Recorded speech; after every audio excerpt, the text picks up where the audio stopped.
that we had forever. Because the days that I have with you I never want to end.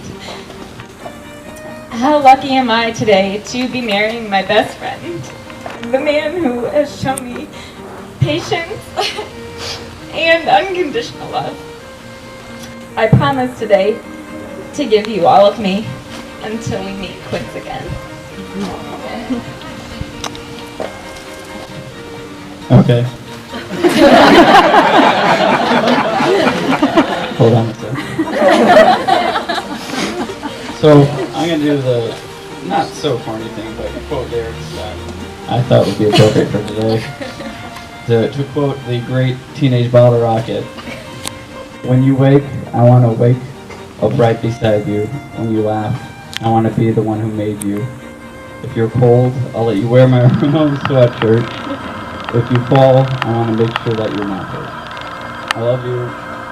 All I've ever wanted to do is be with you. All I ever wanted was to make you smile and laugh, and I promise to try my best to do that every day." By the authority vested in me from the almighty inner Bible, I now pronounce you husband and wife. Please kiss each other.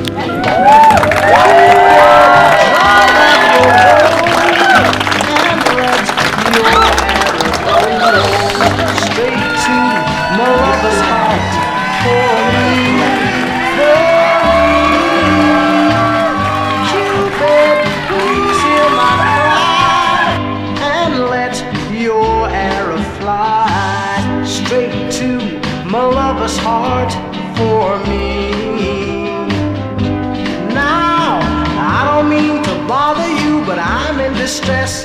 There's danger of me losing all of my happiness. For I love a girl who doesn't know I exist, and this you can fix. So, Cupid, draw back your bow and let your arrow go straight to my lover's heart for me. Nobody but me. Cupid, please hear my cry and let your arrow fly. It's not what it takes. So tell me why can't this be love? Straight from my heart.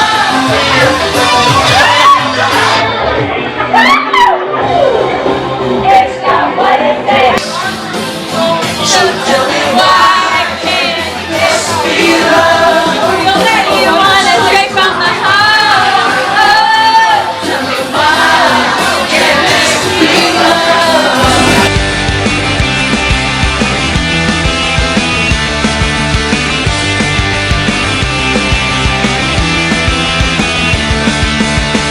Never thought that hanging out was gonna give me a feeling like this. Never thought you would take my heart. I had a feeling that you wouldn't accept it. It's kinda cool that you and I are gonna spend a lot of time together. I'll do anything that you want. Stay home, I'll do whatever. Whoa, oh.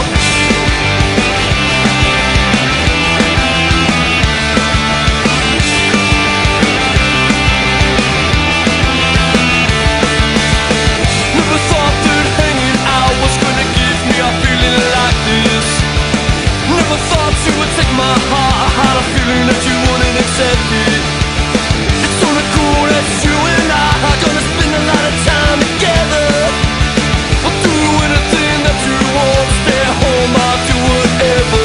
When you wake, I wanna wake up right beside you. When you laugh, I wanna be the one who made you. If I'm cold, I'll let you wear my remote sweatshirt.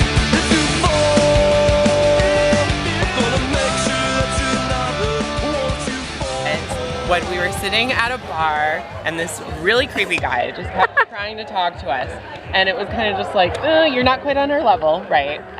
So we were all just trying to be, me and Liz were trying to be really nice, but he kept coming over, and Erin finally just looks at him across the table and says, "No!"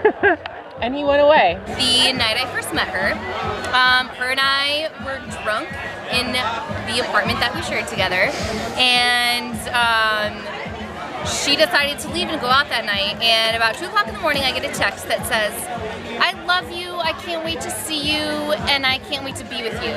And I'm like, what the fuck? I just met this chick. And so she responded to me the next day, and she's like, "I'm so sorry, that was for my ex, and I'm still so in love with him." And it ended up being that this guy was Andy. Oh, that's a story you're gonna That's my story. All right. Well, when Andy was a little boy, first of all, he was a great little boy. Easy to get along with, funny, laughed a lot, smiled a lot. But one day I was sitting in our house and I could hear this pound, pound, pound, pound, pound, pound. I thought, well, somebody's building something in the neighborhood.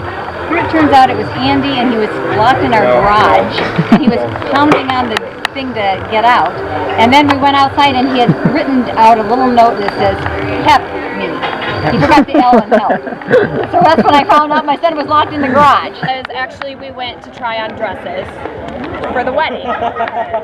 And we went to David's bridal. It was horrible. She hated it. She was really nice about it the whole time, but she hated it. And then afterwards, she got really upset in the car because she was like, "I'm never going to find a dress. I'm freaking out. I don't have a lot of time." And it was a good sister moment for me because I calmed her down. And we went to Panera, and I got her bagel, and I got her some iced tea, and she stopped crying. And then we went and walked around this little festival, and it just ended up being a really good sister day. And it was a good moment for me as a big sister. We were in the Outer Banks. He was probably 10, I might have been 12. We were trying to start a fire on the beach, and we were looking for wood, and we ran into a couple having sex, and they chased after us, and we were fighting the little kids. Swinging. Dicks were swinging, and so what is good is what we always say. Well, I think one of the special memories that I have of Erin is when she and Heather were both little. Heather is not quite 2 years older than Erin, and I have pictures of them just outside blowing bubbles with the bubbles and just having the best time. And her being the younger one, like Heather said, she was always kind of watching over her. So it just how cute she was as the youngest. So when Andy and I were growing up and we were hanging out all the time, one of our big things that we used to do together was we would try to get girls together, right? So the big thing that we used to do was we thought that we would dye our hair blonde together because the girl would like that. And this was back in 96, 97, back when dyeing your hair blonde was cool. So we would go out and steal hair dye from Dean's Deep Discount. And we go back and dye our hair together and talk about how we're going to get girls and everything like that. And sometimes it worked. We did get some girls. And we kind of double dated with some girls and things like that. But the best thing that I love about Andy and Erin is that Andy never, ever dyed his hair blonde. Didn't need to. He never had to try to impress her. They were perfect together from day one. I remember Andy as a 2-year-old boy. He got a lawnmower that when you pushed, it would make bubbles. And Andy was a tow-headed boy. I mean, he had blondish hair. And he very studiously went out in front of our house here and walked up and down the sidewalk with these bubbles coming out of it. He was very intent on what he was doing. It was cute. And he went down to North Carolina, underage. Got arrested, underage consumption. This is going to be on something. It's fine. This is good. It's good, yeah. So got arrested. I'll crack up. Was ordered to court. So the next year's vacation was planned around his court order. I planned it. Nice. He didn't show up. So I'm assuming there's a warrant out for his arrest. Absolutely, to this day. I heard it in court. So he is a hardened criminal at this point. A fugitive. He's a fugitive on the run. So that's about as ridiculous as it gets. When Brian and I went to Cleveland, and we went to see Alkaline Trio playing all of their albums. We only went 2 nights out of 4, but it was an epic situation for them to be playing these albums. Yeah, and we had a great sure. time, and it was a small venue. Andy and Erin had asked us to come up with a place to camp and we were going to do a weekend of camping. We were down in Athens, Ohio at school, and I had argued with him forever to basically plan this camping trip, and I planned the worst camping trip. And what ended up happening was Andy and I got to this really terrible camp spot and basically got too high and too drunk and made a campfire out of sticks and twigs. And I only specifically remember this fire because there are pictures of us with the worst fire you've ever seen in your entire life. There's a fire though. Yeah, but a fire's a fire. There's a fire. But mostly smoke. Yeah. But ever since then, it's been this funny thing where Andy and Erin, they actually asked us to go camping recently, and it was the first thing I thought of. I feel terrible about it. I'm sorry that ever happened. We brought you to a horrible camp spot, and marriage can be somewhat difficult sometimes, but it's well worth it. And when you find the person that you love, like I think Andy and Erin have, then it's for the long haul, and you'll make it through the hard times. So just work through it and think about each other's needs. bring up conversations you want to avoid. Try and bring them up. Kiss them goodbye every morning when you go to work, if you have a job, or kiss them goodnight. We do this thing where she asks me, she lays down, well, she has every opportunity to kiss me goodnight, and she doesn't kiss me goodnight, and I'll actually, when she's walking upstairs, I'll say, like, give me a kiss, and she'll be like, I'm just headed upstairs, and then she'll get into bed, all tidy up, and then an hour later, I'll show up to bed, and she'll lean over and she'll say, where's my goodnight kiss? No, I say, I'm right here. Go, I'm right here. And so I have to, I kiss her goodnight every night, or she kisses me goodnight every night. And sometimes it's insufferable. Sometimes it's like, I have headphones and it's like the last thing I want to do. Right. But it makes a difference. You commit to it, yeah. Yeah. So little things that if you want to make an agreement and uphold that agreement, do the little things. I think also keeping things interesting. Like, you can't keep doing the same thing the whole time. Yeah, like throw a girl like me in there. As cliche as it is and oversaid, I would have to say just talk about everything, even the hard, awkward things, because little things can grow and become bigger than they really are.